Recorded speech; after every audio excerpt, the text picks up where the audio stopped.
Welcome to the Going Bananas show, Albert Lucas.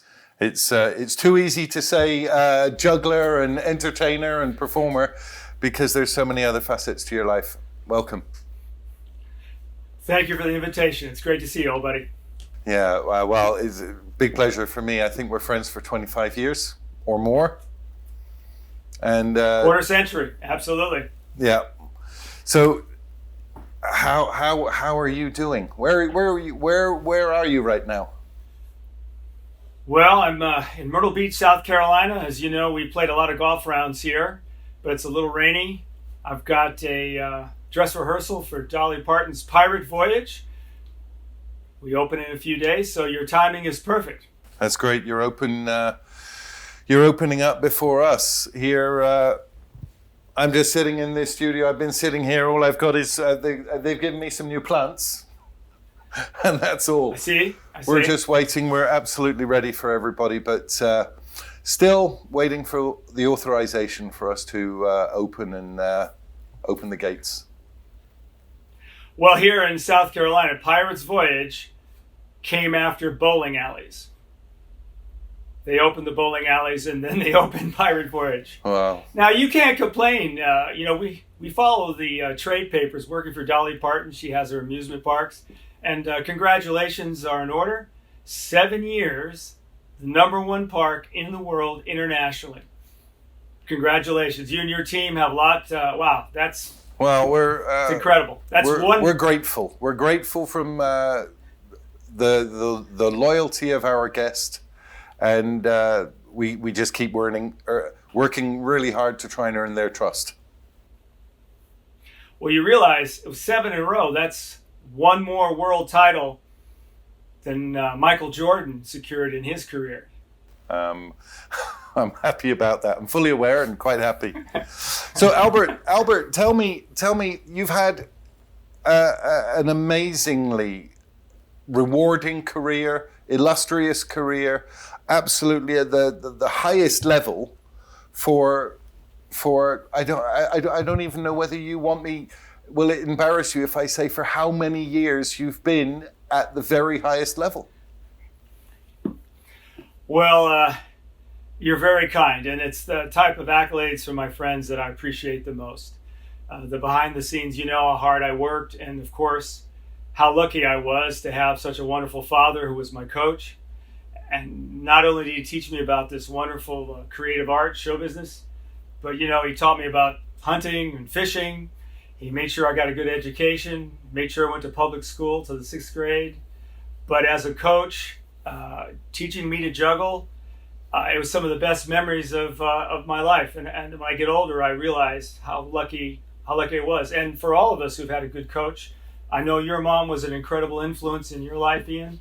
Makes the difference, doesn't it? Absolutely, but just give me a brief an understanding of how it started, because I know that your father was a very high level acrobat, one of the best in the world, but that's not necessarily juggling. I remember you telling me a story many years ago that he, but correct me if I'm wrong, I think that he tested your genetics to know exactly what size body structure you would have, so that when he gave you the technique, it would be the best technique for what size you would eventually be. You're absolutely correct. My dad was a big believer in science. He was a well-read man. Although he did not go to college, he read prolifically. And he took science at that point, and they measured my femur bone as a child. And they knew exactly, pretty close, that I was going to hit my height I am now, which is 6 foot tall. I hit this height at about 15 years old. So my dad's love of juggling, as an acrobat with the Los Gatos Trio, he worked with the best jugglers of this incredible era. Not only the Francis Bruns and the Rudy Cardenases, but also the Serge Flash, Truzzi, Bobby May. These are incredible. These are our forebears that opened up so many doors that I was able to go through, and so grateful in my career. But they all saw how much he loved juggling, and they wanted to be an acrobat. It was an amazing sort of symbiotic relationship. Well, yeah, but your father wasn't a juggler. No, he just loved juggling. And what attracted him to him, he was very good with mathematics. In fact, later on when he retired and was helping me start my career, he went to what we used to call night school in Los Angeles and he got his accountancy certification. But the reason for that was he could see patterns in juggling. He saw mathematical patterns in 8, 9 objects, alternating synchronous. And that proved to be very interesting because years later I got to meet and work with famed mathematician Claude Shannon from MIT, the founder of the information theory. He's the guy that took paper and turned it into digital. And oddly enough, he understood juggling in the same patterning as my dad did, but from two ends of the educational spectrum. Is this something like Bryson DeChambeau's doing with the golf? Yes, and ultimately you develop a system. In other words, that my dad based my height, and he said to be a sort of South American style with the silver clubs, doing fast movements and going like this was just not. It'd be like taking a 6 foot tall guy and putting him into gymnastics, right? But trying to do the iron cross is just not the same if you're 5'5" versus 6 foot. So he taught me the very sort of elegant style of juggling. But Albert, that your father used physics, used mathematics, but then that doesn't mean to create somebody who is so talented as yourself. I mean, I think you tell me better, but at 3 years old you were juggling 3 balls. You know, that's got to come from yourself. Well, you have to understand, my dad never yelled at me for juggling. My dad never struck me for juggling. Through my career when I was younger and I would make mistakes like on a big opening night, like my first opening night with the Ice Capades was not my finest hour. My dad was really cool. He'd come back and he'd say, "Do you know what happened?" I go, "Yeah, I got ahead of the music, Dad, and so I slowed up to let the music catch me." And he goes, "Here's the thing. Let the musical conductor do his job. He'll catch you. You do your job. Now, here's the thing about life. You'll see it again." That's in the old days when it was all live, right? Yeah. And so then he'd go like this. He'd go, "Okay, what do you want to do?" And I go, "Yeah, let's go throw the ball. Let's play." He taught me to play baseball. Or if there was some good fishing around, we'd go fishing. He would drop it like that. So there was never this overemphasis on success or failure. It was learning to be a good profession and learning the system of being a professional. But then what gave you the, 3 balls at 3 years old, four balls at 4 years old, 5 balls at 5 years old, then obviously, as Albert Lucas does, 6 balls at 6 years old. It's just, it's beyond just normally being talented. It's just super talented. You know, I was a good student, meaning I would listen, I would follow instructions. I'm coachable, as many coaches have said to me. When I was learning to fly an aircraft, my instructor said, "You're not the best student I ever had, but you listen and do exactly what I told you." See, I never tell anybody I'm a juggler because my learning curve is I'm like below average. And then if I stay with it, and then all of a sudden the skill shows up. But you don't know where in the curve my skill is going to show up.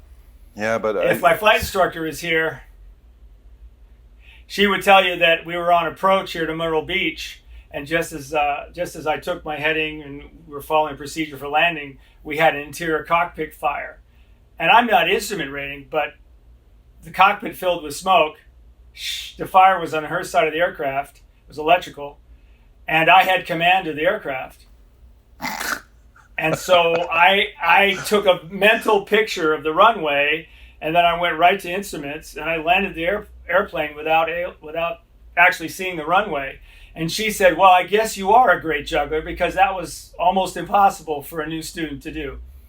So it's stuff like that shows up. But when you can do 14 rings, when you can do 12 rings, the mental calculation, the effort it takes with eye-hand coordination, your ability to capture in 1/100th of a second a scene in front of you, it's all in there. But you know, if I'm having lunch with you, I'll probably knock over my milk or Coca-Cola. You know, I'd probably spill it. You might forget to pay the bill. That's well, you know. Yeah, but Albert. Hey, I want to do something. I was checking out your timepiece, and we're horology. You and I love it. So let's do a watch check. I got my very first watch from 1972. I bought with my own money. I was 12 years old. It's a Seiko Bellamatic, little alarm watch. What are you sporting today? I'm a James Bond fan. I'm a James Bond fan. All my life, a James Bond fan. Got a little chrono. Haven't got the car, but I follow James Bond in that. But Albert, well, I want to thank what you talk sure. about. You talk about you took a mental picture. I know you not only as a performer, not only as an athlete, but I know you as somebody who has a huge interest in many different disciplines or interest in whether it's finance, whether it's politics, whether it's watches or something like this. And I've always wondered, and I don't think I've ever asked you the question in 25 years of knowing you, do you have a photographic memory? I do not. My older brother, he started out as a juggler, Douglas. He had a photographic memory, and by 14 years of age, he was ready for college. And of course, my dad, being very progressive in his thinking, got him tested, and he went right off to medical school. And he's been a doctor of neurology and microsurgery for the past 30 years. And he's got that kind of memory. I'm a student that studies a subject. And if I really love it, right, then something shows up. The creative side shows up. Yeah, but this all gets back to Dad. My dad made sure I got an education. I remember when he turned 80, I sent him the entire Encyclopedia Britannica on DVDs, right? Little envelope, right? Not very many. Because he used to carry 2 suitcases of the Encyclopedia Britannica books on the road with me so that I could research things all the time. Plus, he read the classics to me. Gibbon's Rise and Fall of the Roman Empire, I believe it's 7 or 9 volume set. It was a rough read, but he read all the great stories, the Greek classics that were just fabulous. Whenever we went anywhere in the world, he taught me about architecture. Engineering was really something that I loved. How did that bridge stay up? How did they lay the cable across the Atlantic? But I don't think I've ever... great things, and my dad always encouraged that outside of being a performer. I don't think I've ever met anyone in my life who is so attentive and retains so much information on many different subjects, and that you're so thoughtful on somebody. Somebody will tell you a story, you will remember that story, and you'll think about it. And I know you as a person that really cares about people. You get into people and you really care for them, and you've always been more than generous in anything, whether it's in help, whether I've seen you do the nicest little things where you just help somebody, even if it's in a restaurant or something like that. You're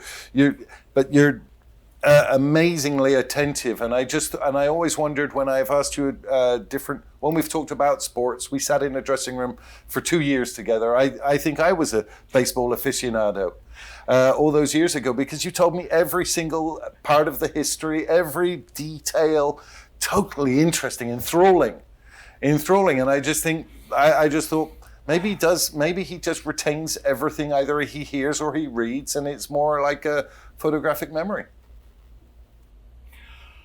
It's my dad, and I don't want to go back to my dad a lot, but I do want you to, for your readers and all that, is that I am so thankful. The older I get, I'm so thankful, because he encouraged this curiosity.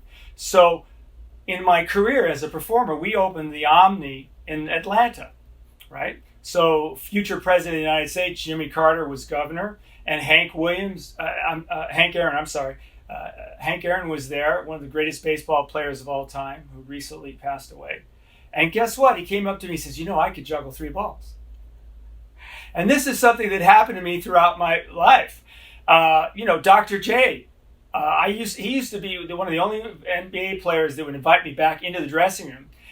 And then I understood why. He was trying to get from 4 balls of socks to 5 balls of socks, because he would, to pass the boredom, this is back in the analog days before the digital, he practiced his juggling. Jimmy Connors, Bjorn Borg, Those guys all juggle. Even Federer, if you go back to some of his early interviews, he was actually in a circus school, and he learned to juggle 5 balls. Well, he's a big. So, big star around the world, and a local big star. He's only from city about 80 kilometers from here. So, yeah, and gosh, I'm trying to answer your question in a real fun way, in the sense that I always was excited about life. My dad taught me to not fear mistakes, right?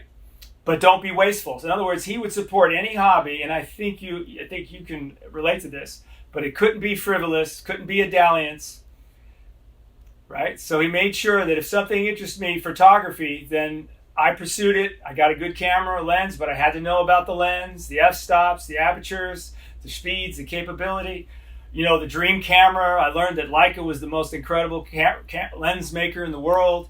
But my first camera was a Minolta, because that's what I could afford. I had to always pay a little bit towards these things, and then he would augment the remainder. So it was really cool, Ian, that when I wanted to learn to play tennis, he got me the greatest lessons as long as I.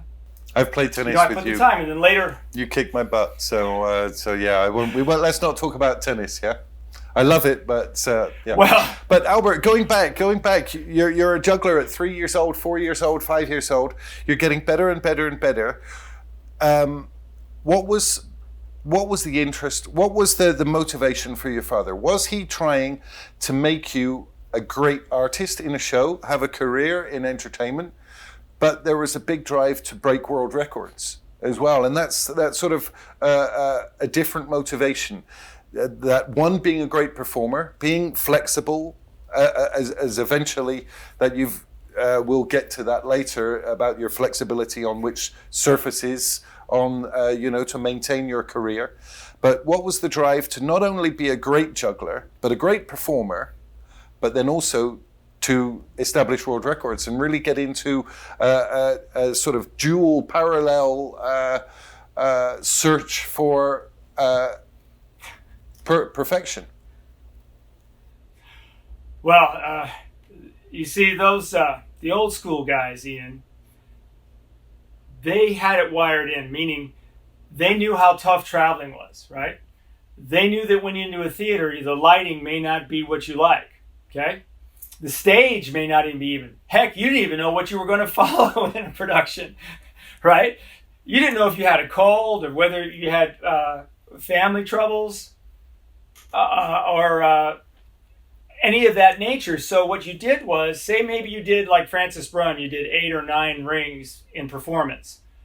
Guess what? Francis could do 10 or 11 rings off. So when they went on stage, they tended to use about 80%. And they left that little bit of reserve just for the bad lighting, just for the off day, for being sore, for the traveling. So what happened was, when I went to the ice with Ice Capades and I started performing, I started doing 8 rings and 9 rings in my performance. I started doing more off the ice, more off the stage. And then the explosion of the Guinness Book of World Records in the 80s in the United States, they approached me, and that's how I started a long friendship with Norris McWhirter and Sterling Publishing. And it was just, they would come up, they say, Albert, here's the Soviets, this is what they're doing. Ignatov is up to 11. I said, okay, let's do 12. And then the hotel, I was at the Hacienda in Las Vegas at the time, performing Fire and Ice. And then, of course, as you know, you always try to bring good value to your employer. So setting a world record and you're performing nightly at the Hacienda was really cool. Although I didn't look at them as world records per se, it was more like I moved the needle forward and was waiting to hand the baton off to the next. So I mean, you're the youngest ever performer on the Ed Sullivan Show. And this was when a TV show or an entertainment show was more than prime time. The Ed Sullivan Show was most certainly the show that the whole of America watched all the time. And you are the youngest ever performer to be on this. I'm going to show your video, but I just wanted to I want to from a great child juggler. How did you become famous enough? I know your father had performed on the Ed Sullivan Show. But how did that happen that you got on to be the Ed Sullivan Show, which was you can't really liken that to anything now, because now we've got, I don't know, 200 channels or something. You've got every type of social media device that you can watch things. But then when you're on basically the one show that everybody would gather around the family and in the living room, let's watch the Ed Sullivan Show, and then you're there. I don't know what the ratings were at that time, but then maybe you can't compare that to now. But how did they say, hey, we want this kid on the show? How did they get to know about you? Well, this is where the competition side of things played. In 1970, I won the International Jugglers Association. They held their world championship in Los Angeles. And I juggled 7 rings for, I think, 51 seconds. And got a lot of coverage. And it just so happened, Los Angeles, that's Hollywood. One of the producers from Ed Sullivan was out there. He saw the newspaper article and got the invitation. Now, I was also performing with Liberace at that time. You're already really performing with Liberace. Just started his U.S. tour. So we were getting ready to go all across the United States, Canada. Then we were going to go internationally to Australia and over to Europe. And so the Ed Sullivan people called. And that's how I got on. And you're right about the Ed Sullivan Show. If you were great on Sunday night, you had offers. Can you believe it? They would telegram them in to the Ed Sullivan production office on Monday morning, which is how I got the Tropicana offer, by the way, and Las Vegas for the Folie Bergère. But how did you get it's in? Amazing. Because Liberace, he was a megastar all around the world. I mean, I didn't grow up in America, but in England we knew Liberace as one of our own. Huge star. And you're on a 2-year tour with him. How old were you then? I was 10 years old. See, when I was born, this shows you how the world works. It might indeed be a simulation. I'm not sure, and we'll have to talk about that sometime. But when I was born in London, England, May 11th, 1960, the Los Gatos Trio with my dad were performing at the London Palladium with Liberace. In fact, it was Liberace who told my dad that he had a son, because my dad kept calling the hospital. I was born in Charing Cross Hospital. And finally, the nurse calls back and says, look, would you please tell Mr. Moreira, my full name is Albert Lucas Moreira, that he has a son and he's healthy and his wife is doing fine. Because he kept calling. He was so excited. So when I won the championship, it was about the same time that Liberace had discovered Dad was in Los Angeles and asked him what he was doing at Los Gatos. And they said, well, we're getting ready to go out on tour. And the championships were happening just before. And then I won the championship and I was already signed to do the tour. Did you perform in any shows with Los Gatos? No. Dad retired to help me get my career going. Which is another part of my life. If you had known me as a younger man, you might say that I was motivated by a bit of aggressiveness to succeed, or I was in a hurry to succeed. And you would be right to say that, but I would ask for your understanding now to realize, and it wasn't until my dad passed, that I knew how much my dad had given up to give me a career. Because when I was a boy growing up in Los Angeles, all these famous people would come into town and Dad would have lunch with them. And I would go. I mean, you're talking about some incredible people, Debbie Reynolds, Danny Kaye, Milton Berle, all the great names. There's so many. Sammy Davis Jr. loved Dad because Dad worked with Sammy Davis and his family in vaudeville. A lot of people don't realize Sammy Davis' family was all in vaudeville. So was Debbie Reynolds' family. And Alan King, the famous comedian, Bill Moore, the famous presenter and producer out of New York, they all knew my dad. So I knew how much he'd given up to start my career. Now, my parents unfortunately divorced when I was 3. And my mom so graciously sacrificed raising me. She said, your dad, you need to be with your dad. You need to be with your dad. The way he loves you.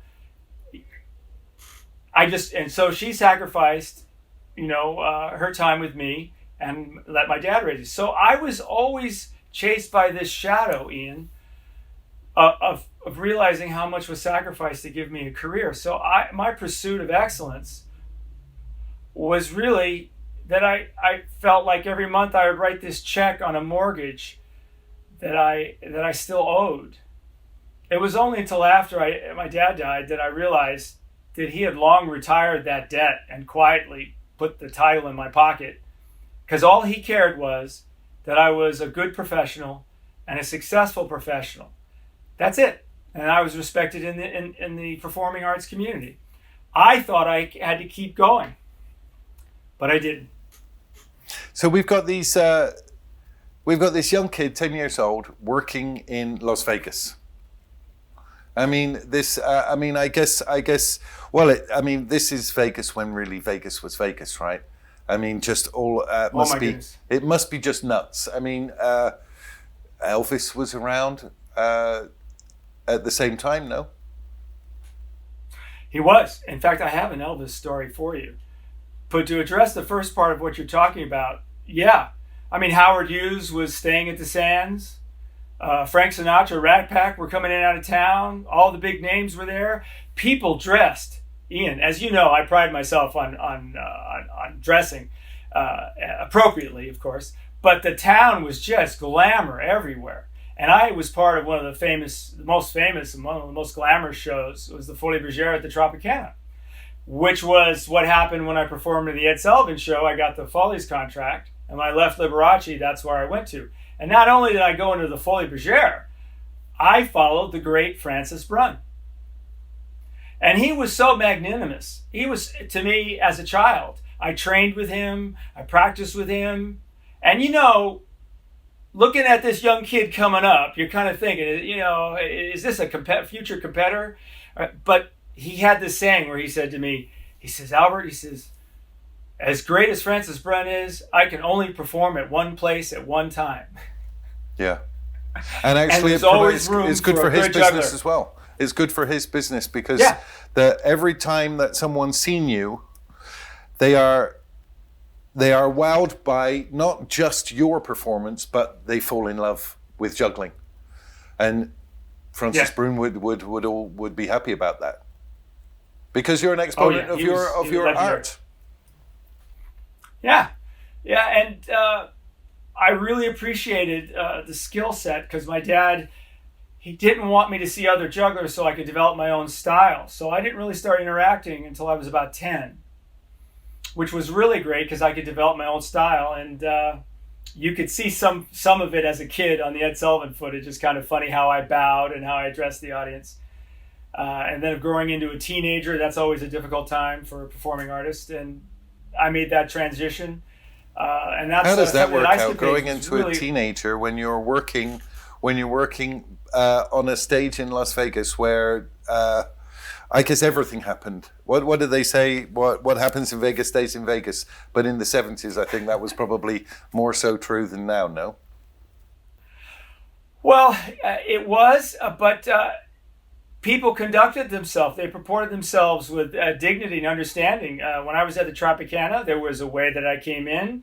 There was a way I went to the dressing room, my times that I was allowed on the stage, and the times I was not. And then when I went out to preset, when I performed, how I exit. And so it was very well regulated. I don't believe I saw any nudity backstage at all, even though that was out front to the paying customers. I never saw any of it backstage. The Elvis story, you were going to say.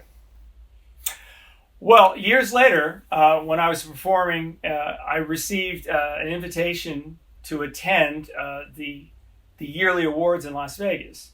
And Elvis had made his comeback, and just before the Entertainer of the Year is Variety Act of the Year. And of course, Francis had won it, Rudy Cardenas had won it, all these people. And I didn't know whether or not I would win. But sure enough, I won. And, I'm like, wow, this is great. So I go up there and they give you a little silver top hat, right? And then I'm on the dais. In fact, I found it the other day. I think I got it over there. I thought I lost it. Hold on. Let me.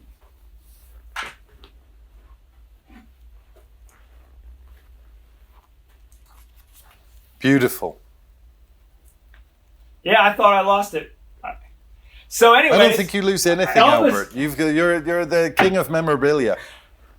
Well, the truth is, I think I'm losing my hair. Yeah. Just a question of money. That's true. So Elvis wins Entertainer of the Year. So I'm heading out the back of the kitchen because I got to go do the show at the Trop. Right, it's in between shows, and I bump into Elvis, and he goes, "Hey, kid, you're not going to juggle that hat, are you?" And I go, "No." And he says, "Congratulations. I don't think I've ever seen anyone like that small ever win Variety Act of the Year." It was really funny. He had a sense of humor.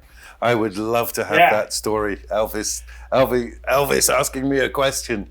God, fantastic. Well, now you talked about old Vegas. Okay, I saw a lot of the great performers in Las Vegas. When my dad and I went to see Elvis, something happened that I never seen before.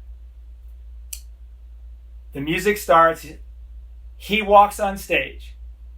Everybody stands up. I've never seen that.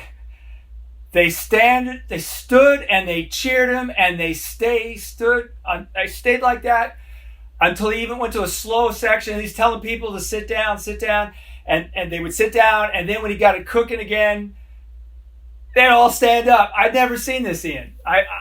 The energy in the room, I'd never seen it, and I still haven't seen it to this day. Come close, a couple have come close. Michael Jackson was like that. Yeah. But so Albert, so you're in Vegas. You're traveling. I mean, it's pretty hard when you're highlighting. Your name is up on the billboard with Liberace. You're at the MGM Grand, the Jubilee. I mean, I'm saying words or names of shows which will last forever. The names. So, if I understand it from our talks, our personal talks, that your father sort of influenced you.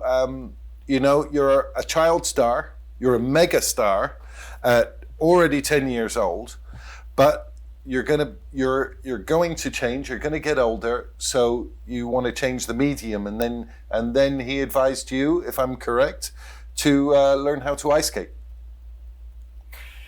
Yeah, a mutual contact of ours. It's just amazing how the world works. Bob Turk came to see me perform in Las Vegas. And Bob knew my dad because when he was in the chorus learning Adagio, he would go to my dad to ask, how do you lift? What is the proper technique for lifting a girl and the basic of lifting?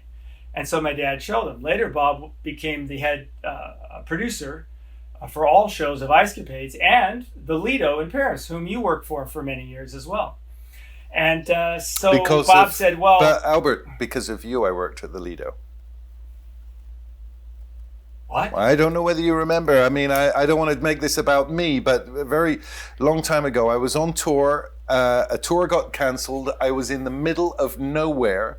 You had given me a little device which you could Velcro to a payphone to sign on to the internet, because it was in these days. I signed on. Coupling device. The show that I was in closed down, and I was in the middle of nowhere, no job, and then I connected on the internet with you, and you sent me a message. The Lido are trying to contact you, and I was in France at the time. My job had fallen through because somebody got injured, and it was your message that said, go and speak to the Lido, and that's why I made contact with them, and that's why I signed a contract and stayed there 13 years. Had you not given me that little Velcro, little handset thing which Velcroed to a payphone, I probably wouldn't have had the career that I had. So this gives me the opportunity to. I certainly don't forget it. I should thank you for that. But back to you. Bob Wow, Turk. that's Bob Turk. yeah, Bob Turk. Yeah. So Bob said to my dad, "Well, if he could ice skate, there might be a place for him in ice capades." So guess who was at the ice rink the next day? Ronnie Robertson, the famed figure skater from years gone by. And then the hardest training of my life took over. Learning to move on figure skates. Now I could basically skate as a recreation, but now I had to get serious. And so the hardest training of my life, of just the brutality of dropping everything, throwing it too far forward, throwing it behind me. Oh my God, it was brutal. And I remember the worst day.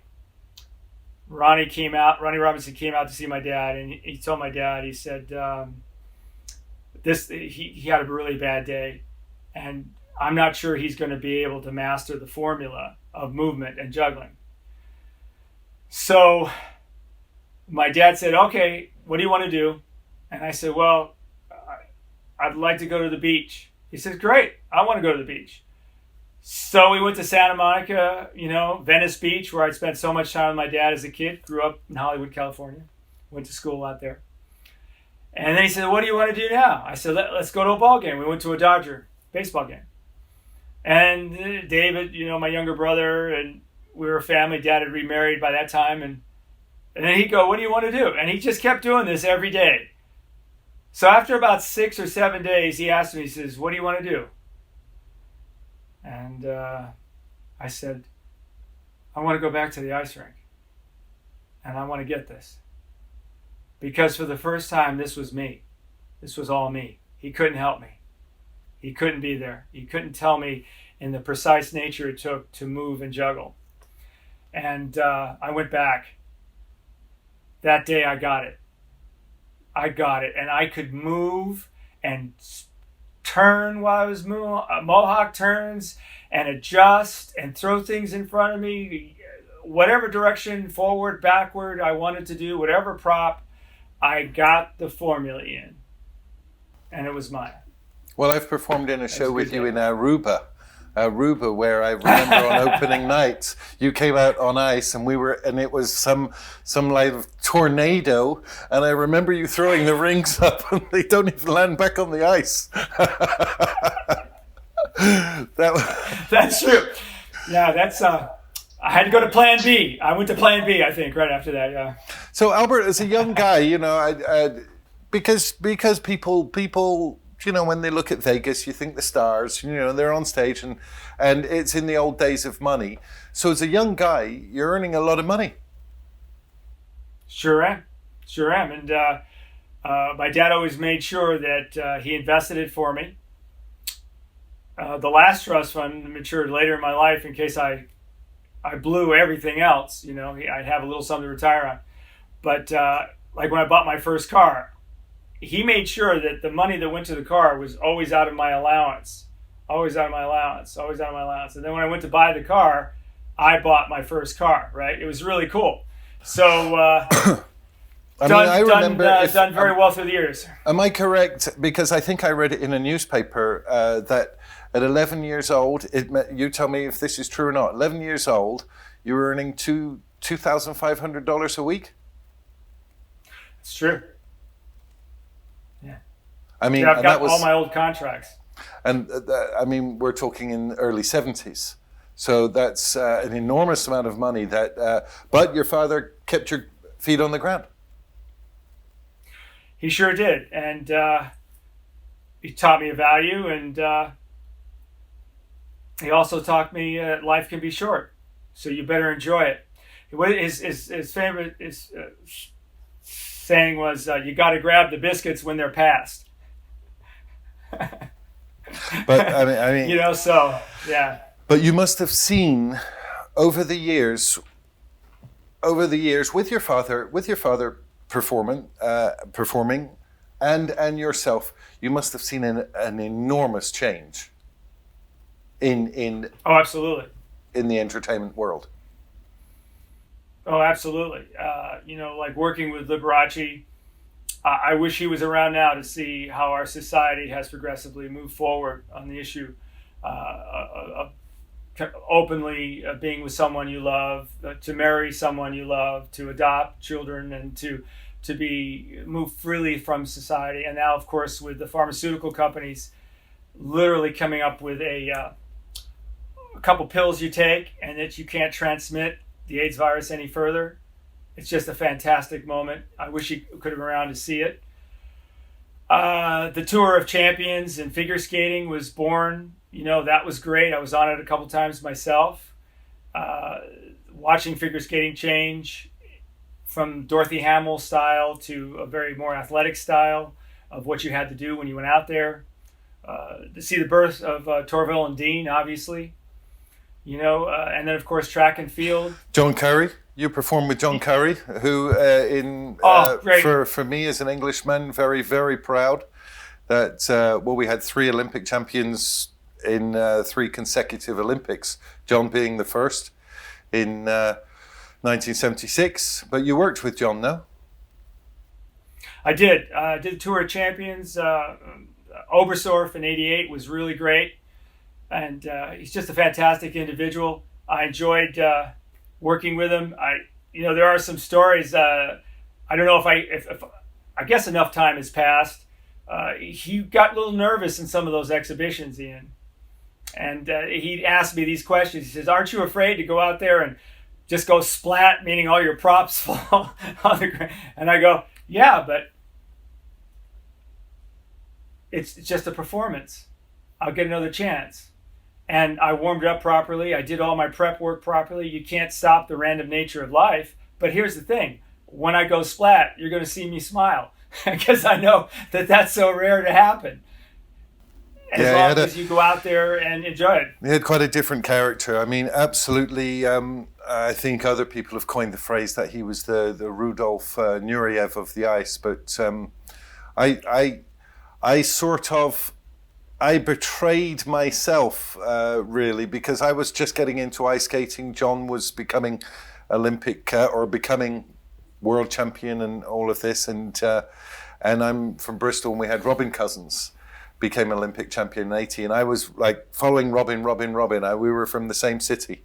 And I sort of didn't watch John enough because it was only years after I realized, Robin was fantastic, but also John completely different, but just a master of how he performed. But I don't know. I wouldn't want to say that he had a fragile character, but he was absolutely beautiful. I mean, very artistic and maybe not like Robin Cousins, backflip and everything, just balls to the wall, just crazy. But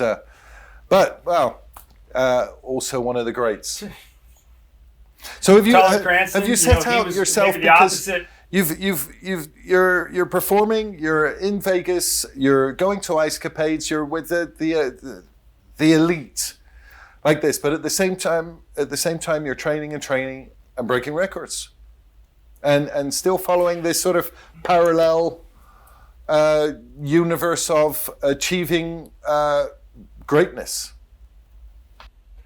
Well, when you're around a bunch of Olympians and ice capades and you have Olympic level coaches that are there every day, it just rubbed off on me how to take care of my body, how to eat right, how to have a long career as possible, when to take a risk, when not to, what fitness meant to longevity, what fitness meant to your daily performance.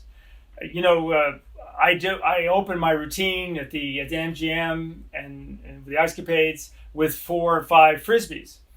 How I added that to my act was with ice capades, when I first joined, there was this guy in the chorus who was learning Adagio. And he saw I had an ultimate Frisbee in my bag. And he says, "Hey, we ought to throw it." And I said, "Well, I'm just learning." So he taught me the game of ultimate. We're throwing it back and forth.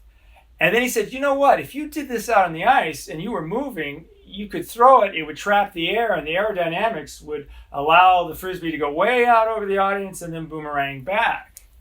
Well, that guy was Patrick Swayze. So he Fantastic. he was, God, not only was a very handsome guy, but he was so skilled And I reached out to him when he was fighting his cancer, and I got a nice letter back from his wife, and he said that he didn't remember me specifically, but the letter is kind of interesting because it remembers that no matter how early he got to the arena to train, there was always this little kid there training already. And if that was me, he wished me well and thank you for the kind wishes.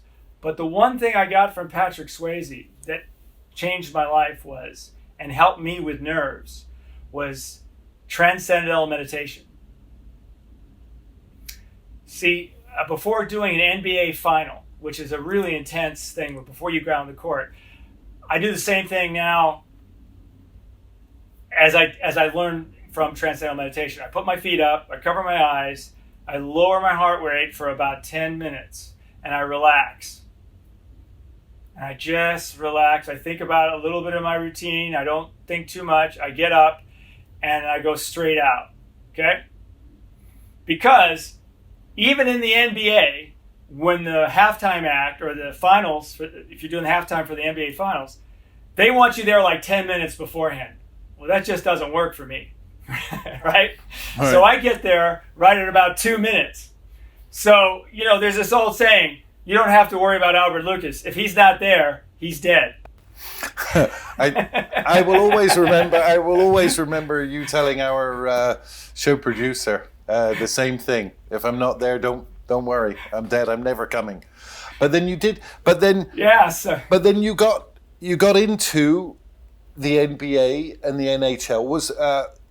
What was that? Was that because people like Ice Capades unfortunately disappeared, and was it a redirection of what you did, because you didn't do that at the very beginning of the NHL and NBA? No, you sort of developed your notoriety in that world as well. Yeah, what happened was we were playing the McNichols Sports Arena when the Colorado NHL team, the Colorado Rockies, made the playoffs against the Philadelphia Flyers, and we actually had to give up a night at the Ice Capades to accommodate the game, which was really cool. But the arena manager says, "Well, Albert, can you come out on one of our periods and just do 3 minutes?" I said, "Sure." Like every artist, of course I can perform. Well, I didn't know it was going to lead to the NHL All-Star Game or the Central Hockey League, the Division III leagues, the International Hockey League, and then ultimately in 2002 I performed for the Winter Olympics in Salt Lake City. Yeah, it was a great honor. You got, Michael Jordan's last championship, no? Oh, same building. The same building in Salt Lake City was when it was where Michael Jordan. See, this is why I think it's a simulation, because the coincidence was just too weird. In fact, I think. Hold on a second. Hold on. So I did his famous last game, where he hit that incredible shot, winning his 6th championship with little or no time left. And I'm in the wings, and next to me is the company who bought the court in case it was Jordan's last game, right? And the arena manager you bought the floor. They bought the floor. It was a speculation investment. They bought the floor in case it was Jordan's last game. I'm surprised you didn't buy that. And this was the Delta Center. So, anyways, he says to the company, "Look, he did the halftime. Shouldn't you give him a piece of the floor?" Well, years later, I didn't realize that they had sent a piece of the floor to my dad, signed by Michael Jordan. Fantastic. And you know what number they gave me? They gave me number 24 of 223 that Michael Jordan signed. What a beautiful memento. But the memento, I don't think I've ever met anyone that has traveled so much and kept all this stuff. It's beautiful, everything that you've got, because I've seen many things you've got. You've got programs, you've got amazingly interesting memorabilia from your Vegas shows, from your life, and you've kept it all. It's just beautiful. It should be in a museum. Well, the Ed Sullivan my Ed Sullivan costume and the prop box I've retained, and so the Smithsonian Institution, America's Museum, they're going to do a retrospect on Ed Sullivan. And since I was the youngest performer, I have the best chance of being the last performer alive who appeared on the Ed Sullivan show. But I'm donating it to the Smithsonian. What happened is, and what this is all about behind me here, is this is like the first time I've unveiled all this stuff. When my dad passed away, I hope you're at a secret location right now. I am. It's unknown. I realized that I had never looked back, because I was going forward. I was just sending this stuff all back, right? I just sent it all back. My grandmother would pack it away.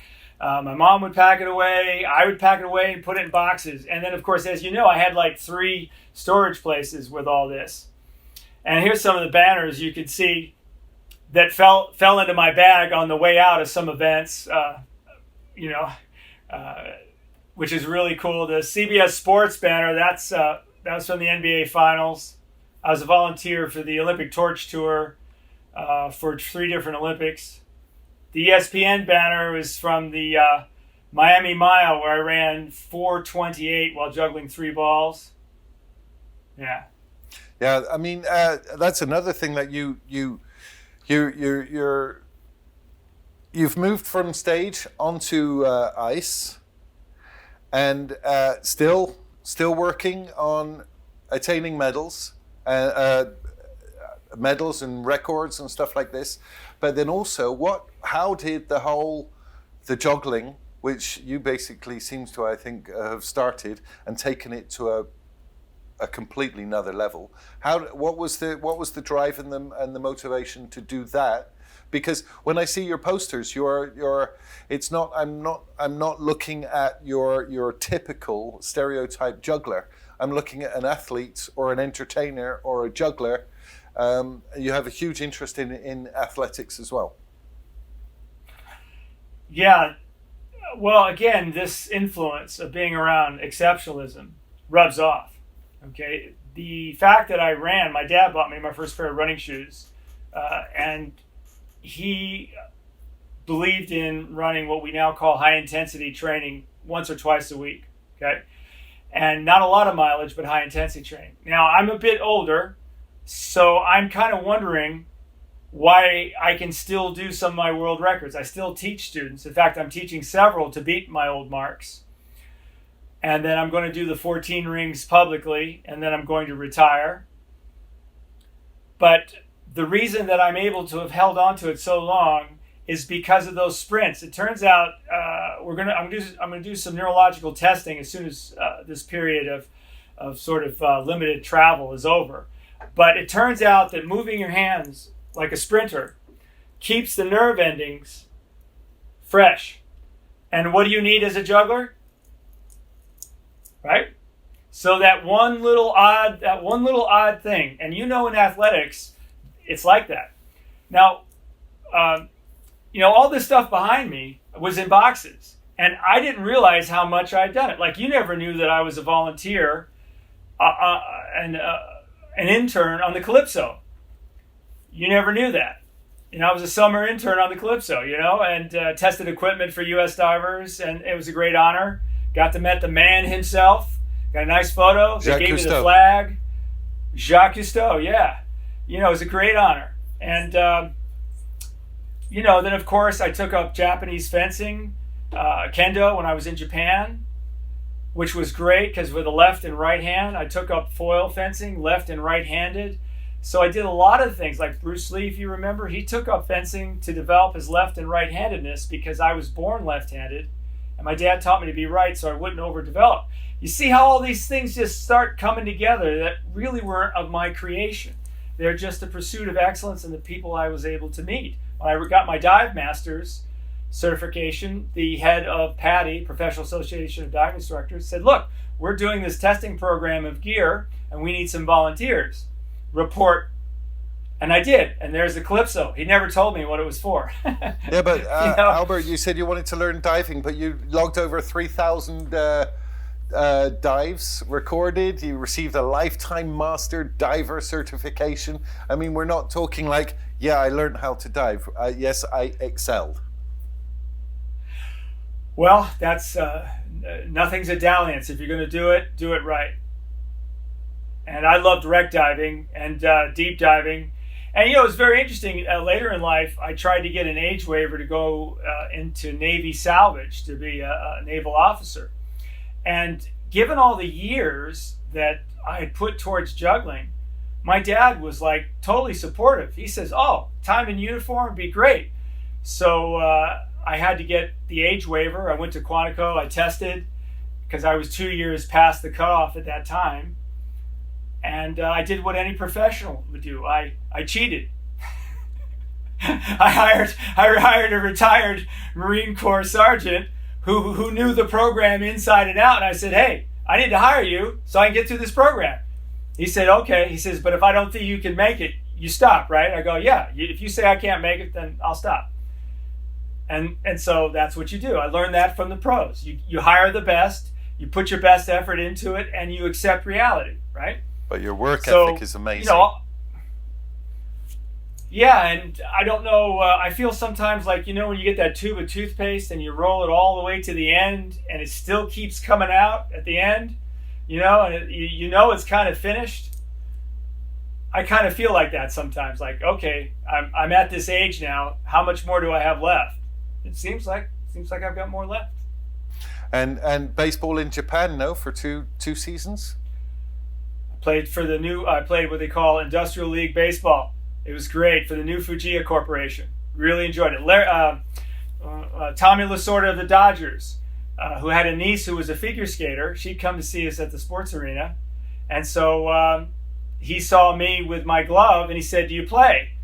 And I had just been throwing out back. And I said, well, not organized ball. And he says, well, the Japanese are looking for some players for their Industrial League. Why don't you come out to the stadium and we'll check it out, see if you could cut it. So, you know, I was a pretty good hitter and I played left field. But the big thing about playing in Japan, it's very disciplined, and that was made to order for me. And what did you do with the United Nations? Well, in Japan, a large part of my life has been working very quietly with charities, raising money for American Cancer Society, leukemia, you name it. It's always been a very quiet part of my life. When I was in Japan, it was no different.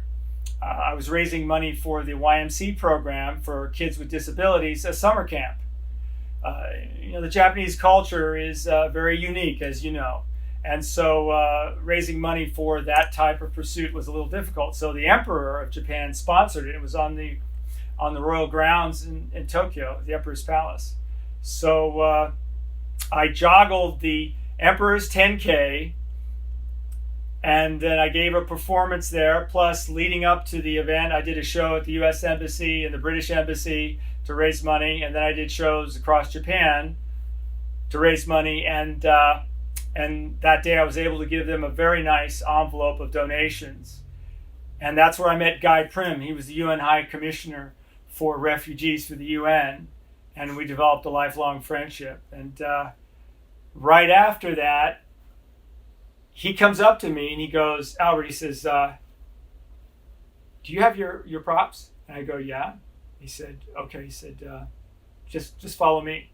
So we went into the courtyard with some of the other volunteers from the race that day, and the Emperor has this glass balcony that he comes out on, and I got to do a 3-minute performance for the Emperor of Japan. What a great honor. What a great honor. And I've never exploited that in my career. In fact, this is the first time I've ever really discussed it. I never exploited any of that part of my life, but Well, like I think say, that as artists, where you are now, you're at a secret location. You've never exploited that. I mean, not only you have a huge respect for the history of everything, whether you've been to Athens, excuse me, and your pursuit, but then your interest is diverse. Like you say, United Nations, raising money for different charities, but yeah, you don't self-promote. You seem to like to just give back where you can, and give your time, give your energy, give your yourself. It's part of the creative arts, and many did it before me, and I've always gotten great enjoyment, from being involved. I especially believe in the credo of the United Nations and the Commission on Refugees and what they do in the world. I'm a complete supporter. I believe in the Olympic idea of peace through sports and understanding through sportsmanship and cultural exchange. I believe in those ideals completely, and I try to foster them as I go through my life. And I enjoyed my time in China, and I enjoyed my time. I love Hong Kong. It's one of my favorite cities, and I've got to get back to Europe. It's kind of a weak spot. I haven't been over there in years, so I need to get back. I'd love to. I'd love to come and give you a demonstration of my new golf game, and see where you are. I don't know if you had much time with your. I mean, 7 times in a row. How many times did you sleep or not sleep? Unfortunately, the pandemic has given us a little more time to not think of other things. We're pushing on how can we prepare, how can we even give the guest a better day when they come. It's not easy, as you know, and I think you would appreciate. And I remember speaking with our founder, Roland Mack. Michael Mack's father, and he was sitting there, and I was telling I was a guy, I think I'd been here a few years, and I was saying, hey, it's somehow I don't want to say it's easy, but it's sort of easier to get to the best in the world at something. But what's really difficult is to win it again and again and again, because we are, in the whole world, the benchmark. Every single person is watching us. So if they're watching us, they are judging their quality, whether it's the gardening, whether it's the shows, whether it's the roller coasters, whether it's the ambience. The whole park is just an amazing ambience everywhere. Everything, every product that we create and provide has given us fantastic honor of being the best park in the world. But next year, we've got to improve it, because everyone's watching us and seeing how we do it and trying to attain the same product delivery as us. So it's a constant battle. How can we reward our guest? I think they do trust us, and they go with us. The Mac family owners, they take chances, because it's pretty damn difficult to do something that's never been done before. Because this is what we're doing here. Right. If you're the best and consecutively the best every year, because you're going forward, and not easy, but about that. Ian, professionals do it when it's impossible, and they also make it look easy, like anybody. That your auntie could do it because you make it look so easy. But they don't realize all the hours that goes into the simplicity of the perfection of a show, the way you enter a theater, you exit the theater, right? Everything you need to have a good time is there. But that's just one little niche. You have a whole park to do this with. I worked for Anheuser-Busch, Busch Gardens for many years, both in Williamsburg and in Tampa, and of course Dolly. And I learned a lot. And what I learned was it's a tough job to make it comfortable for the guests. So that's why congratulations are in order. Because I go through this every day myself, setting a new world record. I get emails all the time. Hey, this guy in the Ukraine, this guy in Russia, this guy in China. He's almost going to break your record. What are you going to do? And I go, well, I'm going to go out to dinner with my wife, and because, and then The next morning, I'm up at 4 a.m. practicing like a madman. You know. How many world records have you recorded? Guinness Book of World Records researched that, and Norris came up with, I had said 28 in the last century. And my ring record of 13 rings still stands. I said it in like 2002. My record as 7 rings as 10 years old still stands. And I'm the only juggler in competition to do 10 rings in both the 20th and 21st centuries. So, you know, love it. And I equaled Ristelli's 10-ball 8-plate record. I'm getting ready to break that by doing 12 balls and 10 plates. But the 14 ring record, that's the one I do because I've done it privately, right? I've never publicly done it. I'm sort of like those great artists that, you know, would keep their work of art in the studio, and until they sold it or until they signed it, it was always theirs, right? Yeah. And it was a great honor to do it for my dad. When he saw me do it, he goes, "Okay, I can retire as a coach now." You know, but to do it at my age is just really, I'm very fortunate. Some of my ice skating records still stand, of course. But the 400-meter hurdles I set with Chris Akabusi, who in 1991 won the World Athletics Championship, which was held in Tokyo. Remember when Great Britain came back and won the 4x400 relay? Yeah. Oh my God! I was in the stadium. I was in the stadium, and I was rooting for the Brits over the Americans, and because they had so much guts, right? We had like this talent pool that was spilling over. But you got to say, the Brits wanted it more. What's your Chris Akabusi. What's your mile record? What's your mile record juggling? Your time? 4:28. I did it at the Miami Mile. Juggling, yeah. And I'm just getting under 60 seconds in the 400-meter hurdles. And the 110-meter hurdles, that was a tough one. Because I had to learn to alternate hurdling with right leg, left leg, because I couldn't quite carry 3 steps. But I still hold the record for that. 110-meter hurdles, while juggling 3 balls. Because of your respect for the history, do you think about, okay, I'd like to try and break this record, and I'd like to break it there? You know. Yes. Yes. I'm just thinking. Enrico Ristelli records. Pardon? No, the Enrico Ristelli records. I wanted to go there. In fact, there's a couple jugglers in Italy. I wanted to help. I was going to set the record, break Enrico Ristelli's record, but then I wanted to teach a true Italian to take the record back, and which they would enjoy. But I would train them to do that. Right, and I would get great enjoyment out of teaching people to break any record I may or may not set, because you see that's the key. Not only going to the place, where a record is really great. Like I went to the Academy of Circus Arts in Moscow, one of the famous buildings, okay, that turned out all these great performers. And I had just broken Ignatov's 11-ring record by doing 12.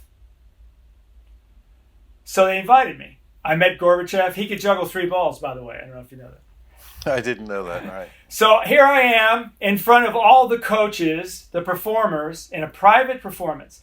I do the 12 rings.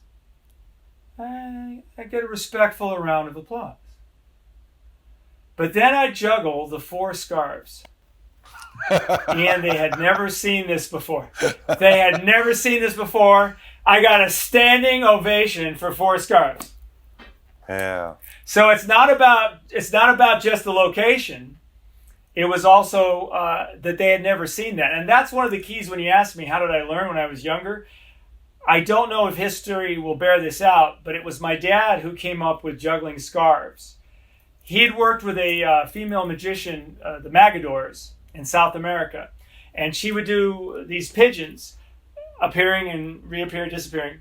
And she'd take the silk scarf, she'd show it to everybody, you could see through it. she'd throw it in the air. She'd take another one, she'd throw it in the air, and she'd go like this, and then she'd bunch them together, and a pigeon would come out. It was beautiful. And my dad saw that, and he said, wow, that could be a great teaching aid to teach people how to juggle using silk scarves. So when I spoke at the National Geographic Society, I was on the Grosvenor stage, that very famous stage where all the explorers announced all these great things. I did my 12 rings, which was the current record. Again, I got a respectful amount of applause, And then I had everyone in the audience juggle 3 silk scarves. I taught them all how to juggle. And for that, I was remembered. They said it was one of the moments of the century at the National Geographic Society. So I was very honored by that. But it's not about where you do it. It's what you're doing. It's what you're doing. You just never know. I think 95% of the people, or maybe more, they can't tell how many rings are in the air, because I've seen you juggle, and when you've got 7 or 8 or 9 or 10, I lose it. I'm lost, because I mean, when you did the Flash 13 world record, one cycle, yeah. How high is the ring? The highest point. How high are you throwing it? Professor Shannon got it right. He never saw me do the 13. He saw me do the 12, and he was very kind. He put that in his book. But he knew exactly how many feet it was going to take. It was 34 feet. And when I did 14 rings, I went to 43 feet, just as he predicted. In fact, the 14 ring world record, I did it in front of the largest freestanding statue in the Western world. It's a statue of Athena. Oddly enough, it's in Nashville, Tennessee, where they built a 1-to-1 replica of the Parthenon of Greece. You got to go see it. It's in Nashville. It's in Centennial Park. Well, we've got the picture. picture. It's a 1-to-1 replica. The 70-foot bronze doors, everything, and the statue inside with Athena. And in fact, your show will be the first time that photo has been seen publicly. Love it. Thank you very much, Albert. You've trained with some of the world's best athletes, as you say, Olympic medal winners and winners and all of this stuff. How do these guys feel when you're running the hurdles, or 100 or 200, or how do they feel about the guy standing running with them, who's actually juggling? How do they feel about that? Well, in Tampa, I was training with Colin Jackman, the 110-meter hurdle world record holder, and he was a ruthless trainer. But it turns out that every morning he was out there, I was out there. The only difference was I was juggling 3 balls. And he said anybody who has this kind of work ethic, he'd love to train with. And so I have never received anything but the most wonderful feedback. And it seems like Olympians, and I think business individuals such as yourself, you may not have the same ability. You didn't maybe go to the same school. Maybe you didn't get the same advantages. But when you get up every day, you have the same 24 hours. We all do. And the Olympians respect those who put in the sweat equity. And I think that, like the family who own Europa Park, from what I'm able to read, I think they're very much the same. They appreciate and they reward that sweat equity. Absolutely, but the Olympics, juggling was in the Olympics. Am I correct? A form of juggling called club swinging was in the Olympic Games. Last time was 1932. And we're hoping to slowly get it back with a form of juggling called, a non-theatrical version called sport juggling. In fact, that photo you have behind you there, that's Norris McWhirter, and the other left shoulder. You got it on your screen. Yeah. That was at a special ceremony in New York at the Empire State Building, where he gave me this beautiful trophy, by the way, and I got the title of the greatest juggler of the 20th century. because I had set more world records, more diverse.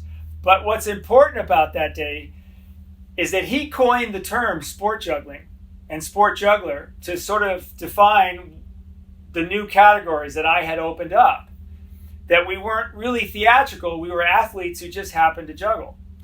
And that's when I started researching that club swinging and was part of the gymnastics events. And if we return it to its core events, there's a chance we could petition ourselves for consideration. And so His Excellency Antonio Samaranch, the former head of the IOC, a wonderful, wonderful Spanish gentleman, he was my first sponsor, and he allowed me to see how sports are garnered and behind the scenes at the IOC.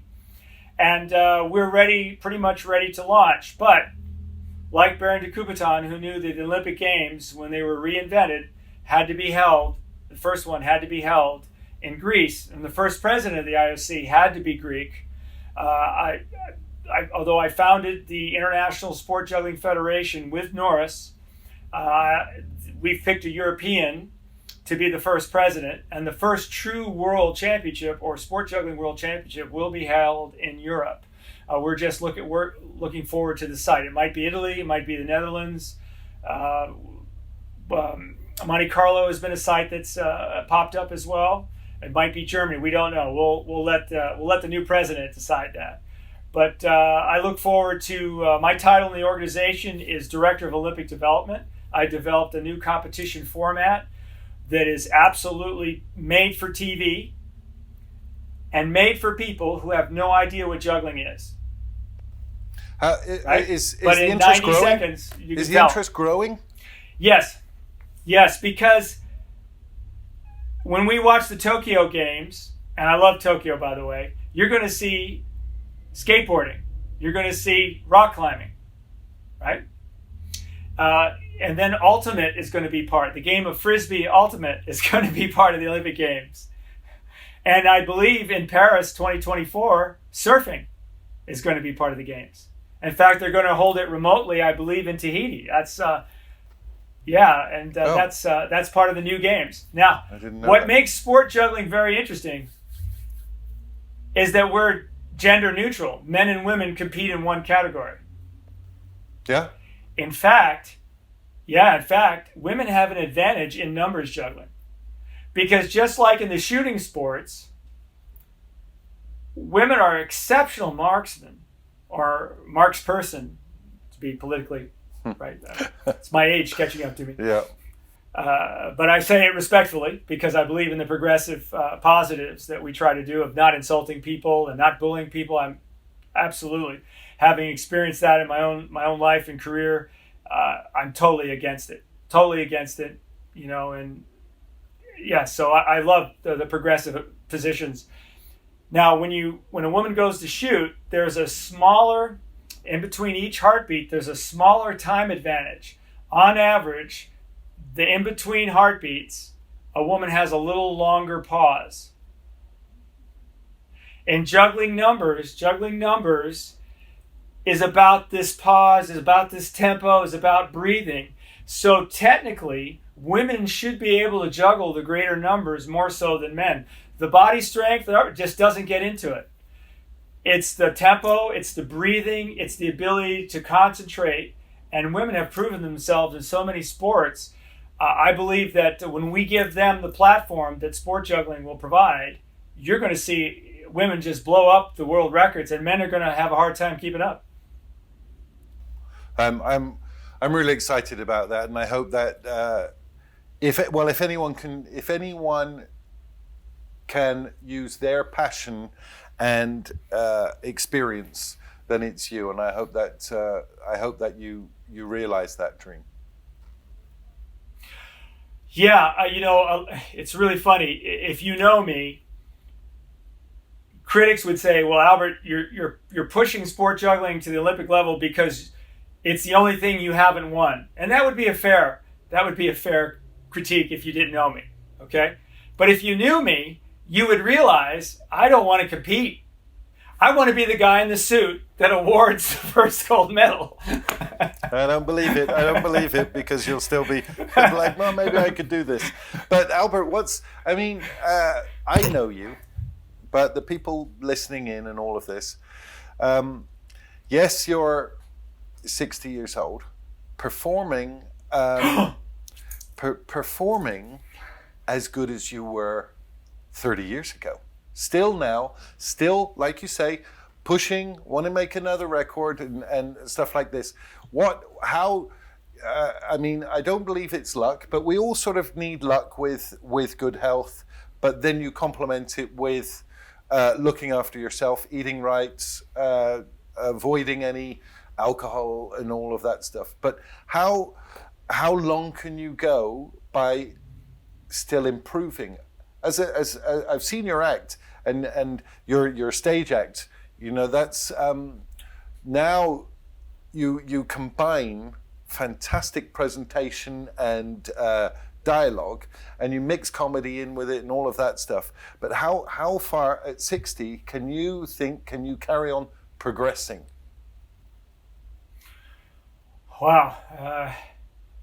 When I take on students, I give them the benefit and they learn more rapidly because I can say, here's the tempo for 8 rings, here's the tempo for 9 rings, here's the tempo for 10 rings.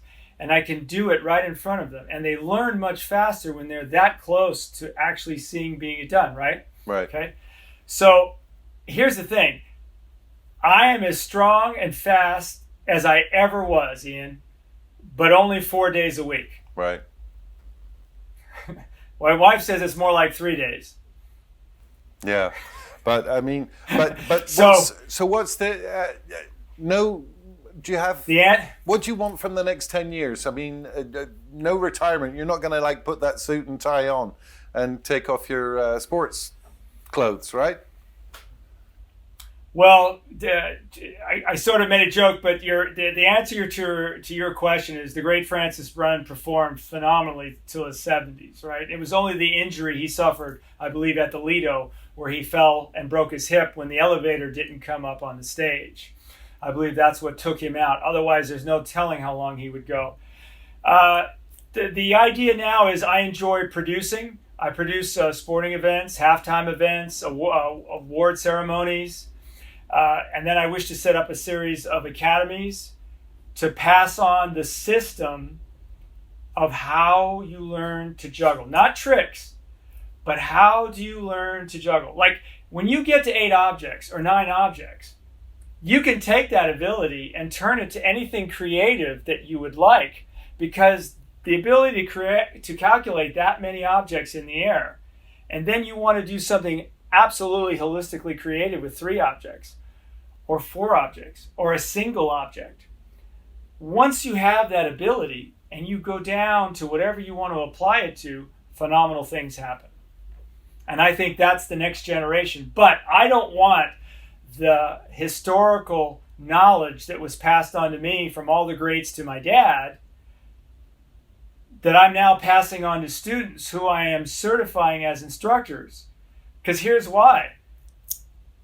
You know, like I got a prop box up there. That's from the Ed Sullivan Show. Okay?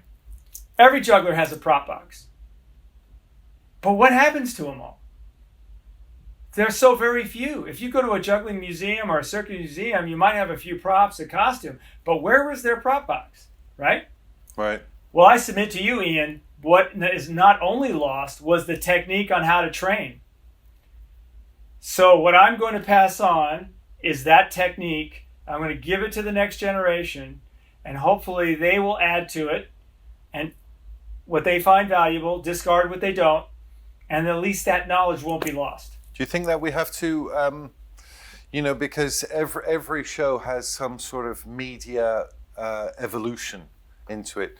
You know, in our day, let's say that we had a beautiful set behind us. Now there's a monster LED wall. We're talking VR. We're talking AR. You know, and do you think there's any evolution in your interest that you can involve in this?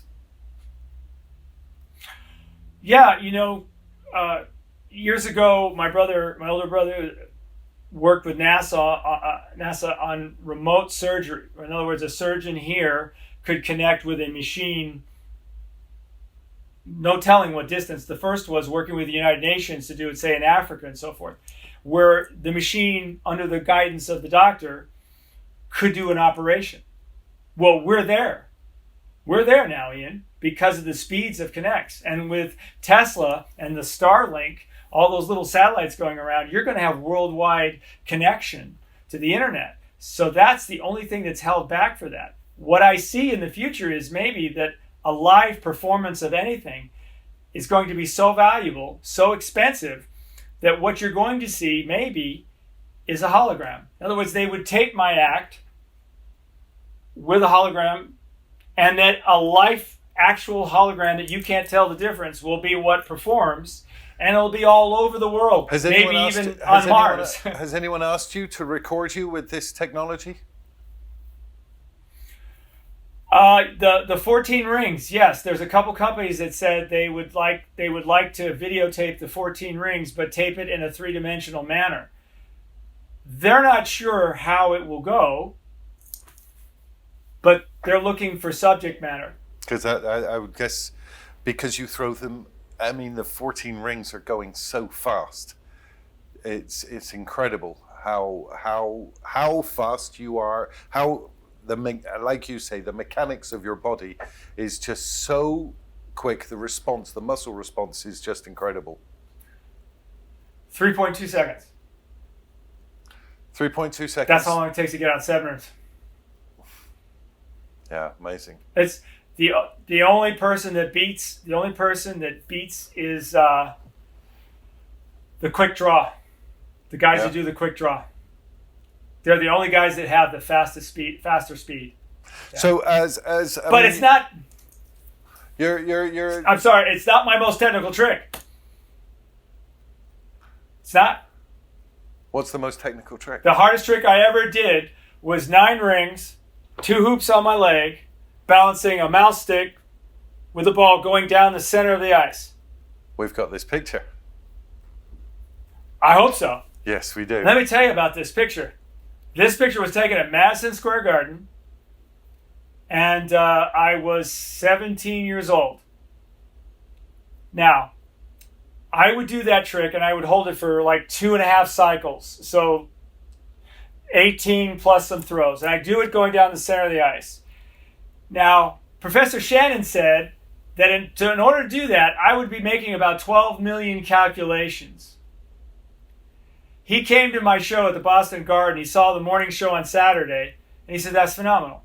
He came to the second show, and I didn't drop it that time. And he started doing the calculations as 3 times in a row doing this trick, and he worked it all out for me. And in fact, I still have the piece of paper that did it, where he did all the calculations. And that's how we became friends, because he forced his way backstage, and security grabs this old silver-haired guy that looks just like a professor, right? And he's got this back of a popcorn. He did it all in the back of a popcorn box. Right? And so my dad, and myself, because I was slated to leave home at 18. My dad threw me out at 18, but I wasn't quite 18, right? So we're at Boston Garden, this guy's there, and he comes over, and he shows me these calculations. That's phenomenal. Do you realize that a cruise missile doesn't do this many calculations per second? And he's working this all out. He says, you got to come over to my house for dinner. I'm over here, and that's what started the friendship. Now, here's what I'd like to point out. I did that trick, 9 rings, 2 hoops on the leg, bounce the ball on my bicycle, go down the center of the ice.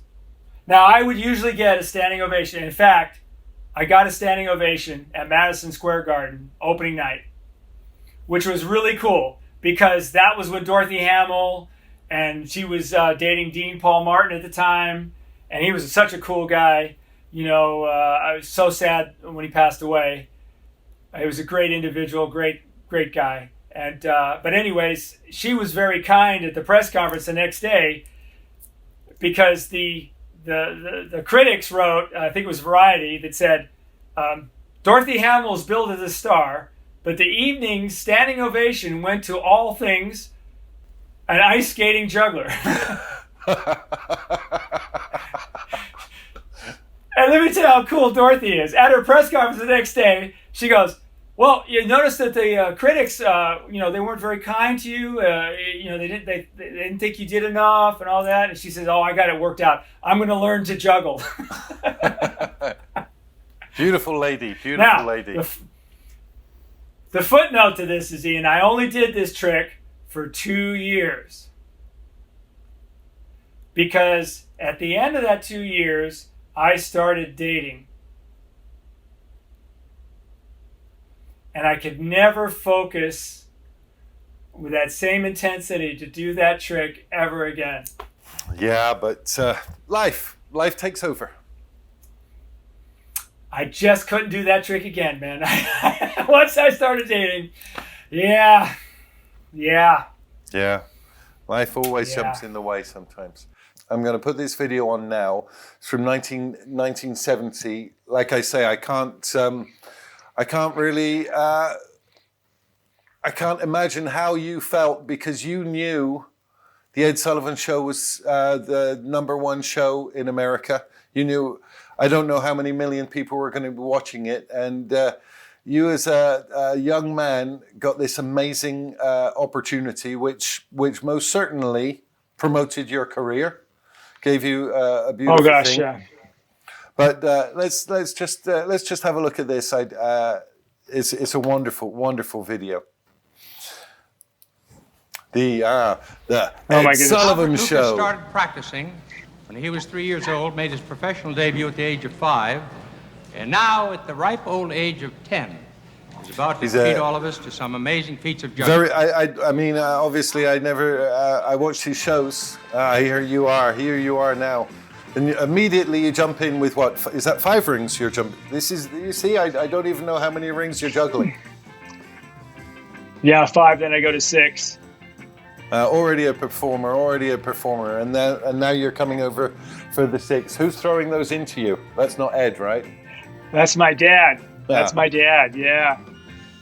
Yeah. My God, when I watch it, your hands are so quick. I don't understand.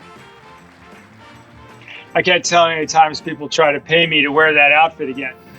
Yeah, you said you still got the outfit. You can't get into that now, right?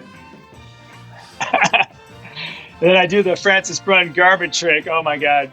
A garbage trick? Spinning the... Is that that's what my dad called it. It's a tribute to Francis Brunn's trick that he did.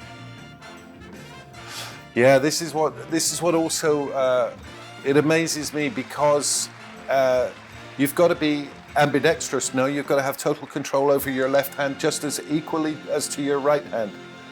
Yeah. That's why my dad taught me to be right-handed, even though I was born left-handed. Hey, now those flames, I want you to take... Is that a lot of flames? Look at the look on my face. My dad didn't know if the fuel had evaporated, so he put extra fuel on there. Man, those were the hottest flames. Look at that panic look on my face. Brilliant, really good. But you don't. I don't recognize that you are shocked. It looks part of it, but it looks pretty damn difficult. Oh yeah, I just kept going, and then at the end, Sullivan calls us over, which was really cool because we didn't expect that. Yeah, fantastic performance. Oh my God, what a performer! Come here now. Congratulations, young fellow. How did your son decide to go into juggling? Well, he comes from a show business family, Ed. In fact, I used to be one of the Los Gatos trio, and we appeared on your show. Years ago? 9 years ago. That's right. That's right, October 7th. Well, how about that? Now, let's have a big, tremendous hand for this extraordinary son of an extraordinary father.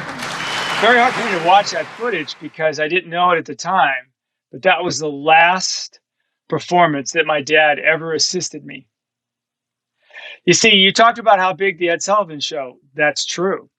In fact, it's the first time, I don't say I got nervous, but I became aware that I had to do a good job because every adult kept coming up to me and saying, "Hey, I hear you're going to be on the Ed Sullivan Show." Oh my God. The Doors were on the Ed Sullivan Show. Albert, Maria Callas was on the Untitled Chapter. Maybe it's my. Was that live? Did they tape that? I didn't know. In those days, did they tape it? Did you have one shot? No, it was absolutely live. One shot.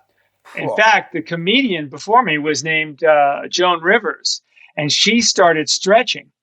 And Mr. Sullivan had given me the last slot and given me the most time. Now, she was going over very well. And guess what? She started stretching and stretching because there was no way of cutting at that point. That was her shot as well. Now, yes, it was. So, I mean, I hold no malice. That's what people do. You got to do what you got to do, right? So the stage manager kept coming up to the dressing room and saying, okay, you've got to cut a minute off. You got to cut a minute off. And then we were down to the version that you see it right now. And that was a real bad moment for me because as a child, it's funny. I tell people I showed up at the Ed Sullivan Theater as a child, and then my childhood ended that day because I thought I had done something wrong and they were cutting my time. I thought that they didn't think I was prepared because I was a kid. So I'm going over in my prop box. I'm saying, look, I'm warmed up. Look, my costume is ready. Look, I'm ready. I'm ready. I'm ready. And then I was at least aware enough to see emotion on the stage manager's face. And then a tear came down, and that's when I realized what had happened, that something was wrong. And my dad looked at me and he said, I can't tell you why, but you have to trust me. Do you understand what you have to do? And I stopped for a moment and I said, yes, we're going to do this trick. We're going to do that trick. We're going to do the garbage trick. We're going to do the fire. And I got to do it at a little faster tempo to make it all in for the time. And I got to pick it up. And I said, how many beats do you think I have to pick it up by? Dad said, I think you have to pick it up by 2 beats. He said, now the music may go off. They may not be able to follow you. So don't let it throw you, but don't let them get away from you, right? So it didn't match up. So I did it. Went upstairs, dressing room. I hugged my dad, started crying. Yeah. Really nice, Albert. And then and there was a knock on the door, and it was Ed Sullivan. And he comes in, and he said, young man, he said, that was the most professional of any guest I had ever had on this show. And he said, I understand that you think it was your fault. It's not your fault. And did a damn good job. That's what he said, damn good job. And we said, we'd love to have you back. And he left, and I walked out of that theater, and my childhood was gone at that point. Because my dad, he never worked with me again as an assistant, but because he said, if you could handle what you just did, you don't need anybody on stage as a guardian. And that's why he was on stage with me, to make sure I understood how to react to anything that I faced. And he said, if you face that and you handled it exactly right, then you're good. You're a professional. And it's so with watching that footage, and this is the first time that footage has ever been allowed to air from the Ed Sullivan Show itself. Yeah. And I sent you a photograph. It was of my dad. The last photograph, it's with a juggling kit of the balls that he taught me how to juggle. Right. And in the hospital room when we were losing him, I would juggle for him, And the last photograph I was able to take was him holding the juggling balls in my hand together, and with the kit that he had taught me.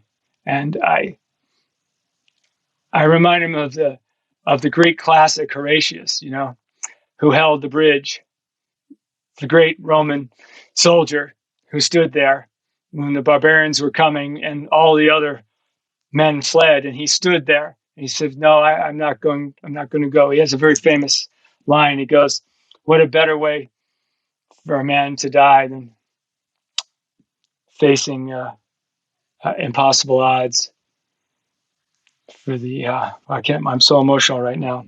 No, a better way for a man to die facing fearful odds for the ashes of his fathers and the temples of his gods." And he stood there alone. And then the people on the street, the vendors and everything, heard that he was standing there alone, being abandoned by the other Roman soldiers, that they rallied to his side. And I told my dad that he was alone in his mind, like Horatius on that bridge. Yeah. And that I was here for him. Yeah. Thank you for sharing a story, which is your life story, which is an emotional story, but it makes you who you are. It makes it's part of you. You're an emotional person. Very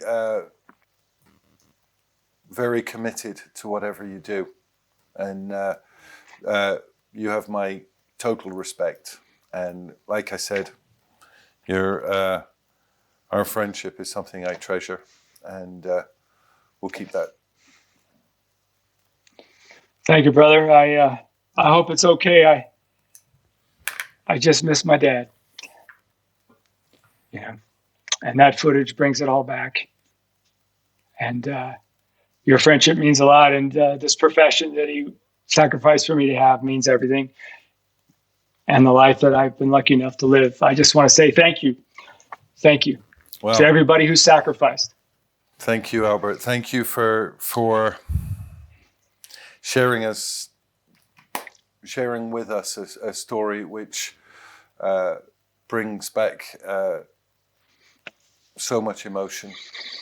And obviously you are standing here today because of your father.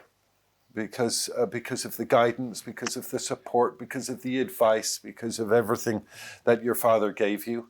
You are who you are because of him. Your intellect, your ability, technical, as an entertainer, but if he were here today, I'm sure he's looking down and he's very proud of how you've continued. And who you are, and you're an upstanding guy, and damn good entertainer, good athlete, and pretty good juggler. Thank you, Ian. Thank you. But Albert, so you got to go for a rehearsal. No, you got to pay the bills. I sure do. Yeah, I got a full dress tonight. I'm doing. You can see back there. I got the flaming fire whips. In fact, I hope I can keep these eyebrows a little bit longer this season. Well, if you're a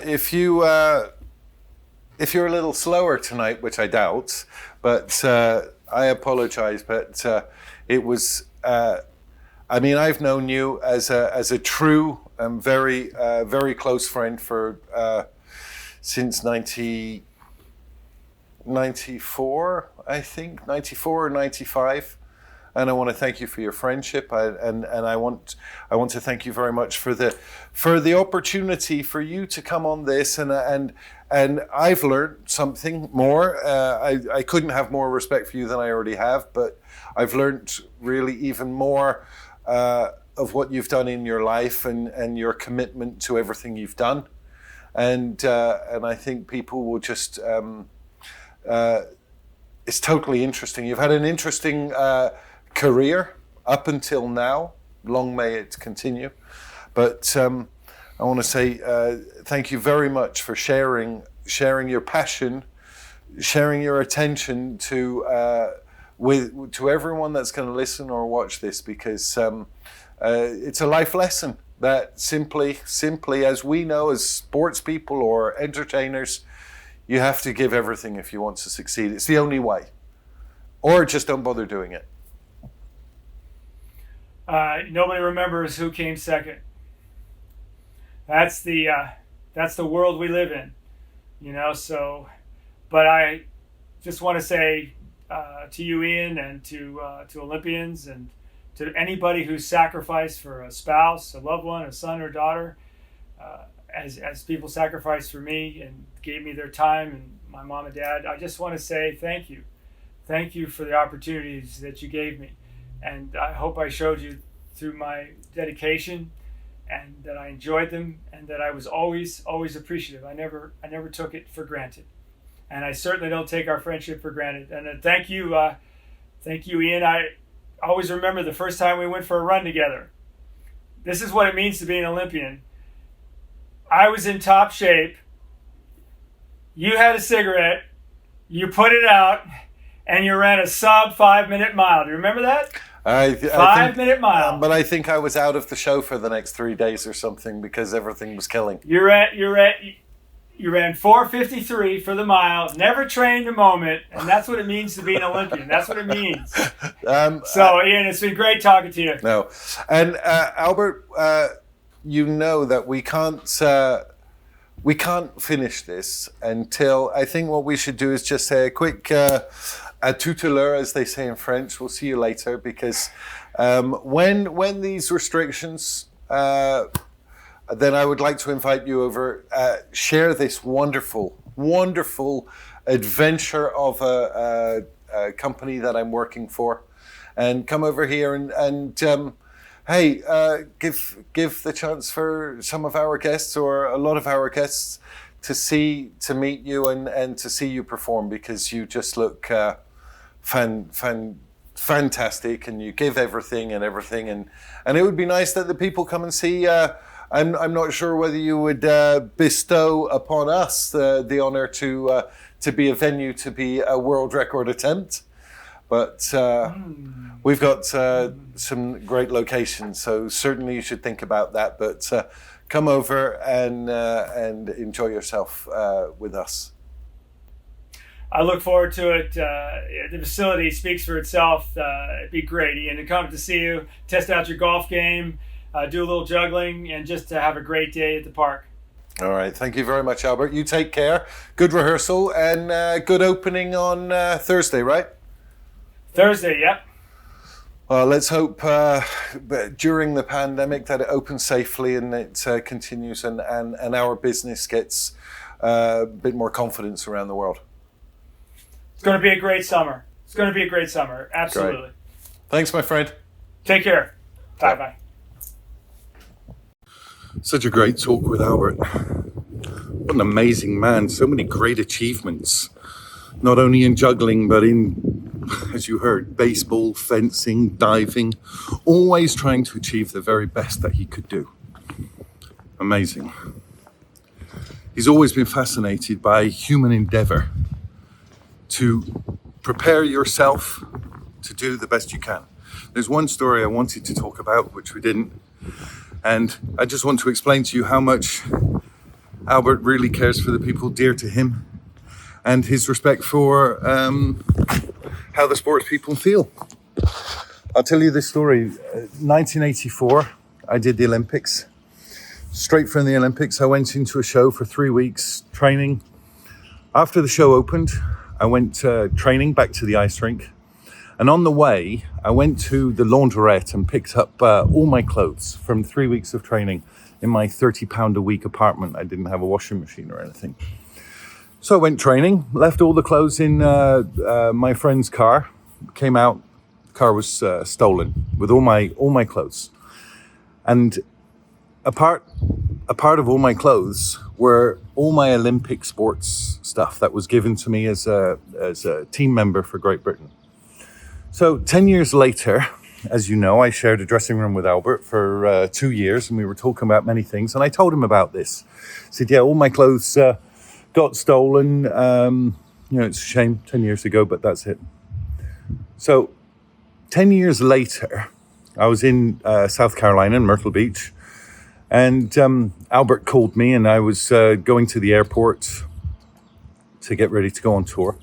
And Albert called me and said, hey, what time are you at the airport? And I said, well, I'll be there at such and such an hour. He said, oh, I'll come and say goodbye. So he met me at the airport and he said, oh, I have a little gift before you go. So what he did was, this is nearly 20 years after the event, Albert educated himself as to what clothes and what material we were given as Olympic team members. Albert then remade everything as a special gift for me. You'll see this. All of the equipment, the sweatshirts, the shoes, the bag. And Albert made this, and he said, well, I know it was dear to you. Albert knows a sportsman, the greatest reward for a sportsman is his team uniform or his Olympic t-shirt and stuff like that. It was totally an emotional thing. I was crying like a baby in the airport that someone not only had just taken the time to do something like that. I was totally taken back. And I just wanted to share with you because Albert's like that. And it was one of the most amazing things that's ever happened to me, most emotional. And it's all about Albert. I mean, but that's what he does. He has total respect for a sportsman. And just all of this stuff he gave me. I'll never use any of it because it's so perfect. But all of the clothes that I was given as a team member, Albert recreated, stitched, but even stitched my name on it. That wasn't on it. But I just want everyone to know how great a man that Albert is. Not only does he achieve to the very highest level all of his endeavors, but he cares about other people. And that's just, this is my way of saying thank you, Albert. Just, well, a little teary-eyed again.